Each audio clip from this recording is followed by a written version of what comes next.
আজ আমরা এসেছি 10 নং সৈয়দাবাদ ইউনিয়ন পরিষদের চেয়ারম্যান আলহাজ মোহাম্মদ নবীদুল ইসলামের গরুর ফার্মে। ভাই, এই ফার্মে কয়টা গরু আছে?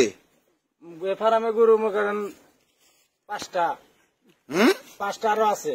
কয়টা সর্বমোট কয়টা? 60টা হবে। 60টা হবে। এটার দাম কত? এটার দাম এটা তো কিনছে জোড়া ধরে তো 9.5 লাখ টাকা কেনা হয়েছিল। 9.5 লাখ টাকা কিনছে? হ্যাঁ, কিনছি। হ্যাঁ, এই পাহাড়িয়া সারে কি খিলেন? আপেল খিলাই, কমলা খিলাই, আবার ডালিম বালিম খিলাই, ডিম খিলাই 3 বাগের দিনে। আর কি খিলেন? ডিমও খায়। হ্যাঁ, ভুসি খায় না? ভুসিও খায়। আর কি খায়? খুদ খায় না? খুদ খিলাই না আমরা। ভুট্টা খায় না? এসব খিলাই না, এসব বেশিরভাগ আমরা আপেল কমলাই খিলাই। আপনি তো কোনো ফিট খিলেন নাই? না, আমরা কোনদিন ফিট খিলাই নাই। কোনদিন ফিট খিলাই না চেয়ারম্যান। এই গরুর দাম এখন কত হইতে পারে? মিনিমাম 8 লাখ। আপনি চেয়ারম্যান কি হয়? আমি চেয়ারম্যান রাহুল। তাহলে এই গরু যত্ন পাত্ন কে করে? আমি তো করি, লোক আছে। হ্যাঁ, আমি করি, আরো 3 জন আছে।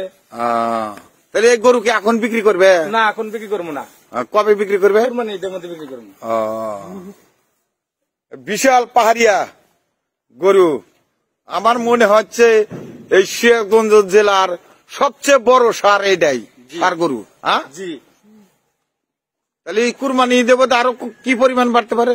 মনে করেন মিনিমাম 20 লাখ, না হলে 15 লাখের মরণ নাই।